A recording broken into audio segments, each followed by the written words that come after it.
Alright, so I got parts and the drive system that I've built so far. All parts and stuff. We'll get into this in a second. First, we're going to talk about the laptop.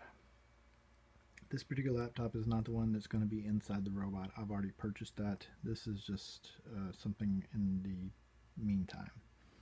But I wanted to show the speech recognition that I've got kind of running right now. I named the robot Weeko, W-E-E-K-O. You can Google that if you want to know what it means, but I needed a name, so I came up with that. Weeko, hey. Yes. Let's see here. Weeko, bark. Bark, bark, woof, woof. Weeko, greet Zoe. Hello, Zoderboat. So Zoe is our dog. And then up here there are movements that I'll be able to control. So we are running speech recognition on this, and it's just pretty cool. Weeko, hide phrase list. This is the camera system to do facial recognition and facial tracking. It'll also do many different other things. There's just so much stuff. We'll get into that later, but I just wanted to show you that. So getting into the drive system, hooking this up, figuring out that this is not going to work. To make this work, it would be a lot more complicated than what I thought and originally planned, because back in the day when you had drive motors for anything, they were like this. You basically had a positive and negative, and when you hooked it up to the battery to keep the robot drive system like wheels moving forward straight and not kind of drifting, you would basically control the speed at which the voltage made it to the motors using a pedometer.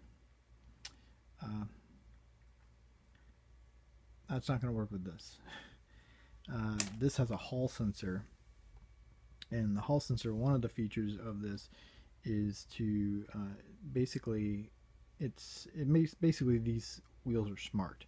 They're able to use the controller boards to basically sync themselves up so that they don't get out of sync, and then they will keep the voltage straight to move forward. But that involves a lot more than just two wires. As you can see, all these wires down here. So I figured out what it needs to do to get what rotation for each side, and we will still have a remote control feature, and I'm still not sure if I'm going to use this drive system. I actually bought another set of motors and everything so that we can build a different drive system, and that way I can use this. I can make a remote control thing if I want to, and we'll just goof around with it. If I don't use that system and we stay with this one, either way we're going to use one or the other. I still want to use this because it can hold more weight.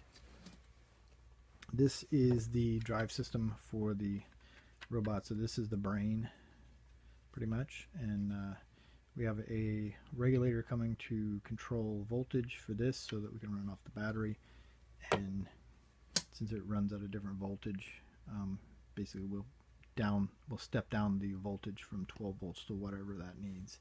And I have multiple other regulators coming to be able to do that for many other things that are going to be inside the robot. As you see here, this is the camera to do facial recognition, expression recognition. So that here's a sensor for collision for the drive motors. There's a bunch of junk in here. I wanted to embed this. This will have a USB on it, and in the center here it will tell me what voltage the battery is at. But in order to build the stand for this, which is not including building the head, which is going to be a whole nother set of freaking drive motors and everything, which is going to be a pain in the butt, but we'll get to that later. I'm going to build this first. So I decided, because I'm going to wrap the thing in like aluminum, it'll be a whole lot easier using it to make it out of wood and aluminum. And maybe in some areas it won't be aluminum. It might be like a bendable hard plastic.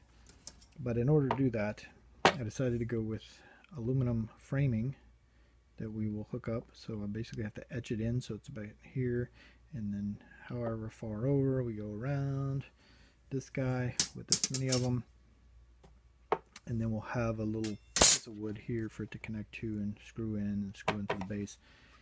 Then we can have tiers. So basically we have the bottom tier, we'll have a middle tier, which is where the laptop will sit, and then the top tier, which is the top. In between that, I want to put wooden tiers, 2 of them, to be able to hold other electronic devices. Those will just be like framed out things. They won't be solid like this. That is also the wood that I bought to build the tier. This is pretty thick though, and it's really lightweight wood, so we'll be able to do that, keep the robot still at a pretty good size, and still be able to have what we need. Also, whenever I build the head will sit forward so that you'll have space on the back to be able to put things, and I'll probably build a little etched in area so that things won't fall over against the head and mess it up. But that's a whole different idea once we get to that. That way we can still carry stuff. But yeah, that's what I got so far. I got other sensors coming. There's lots of other stuff to do, but I just haven't done it. It's been chilling. Hopefully that kind of wraps it up. If you have any questions, let me know below, and we'll have other things ready to go here soon. Alright, you guys, take it easy. Peace.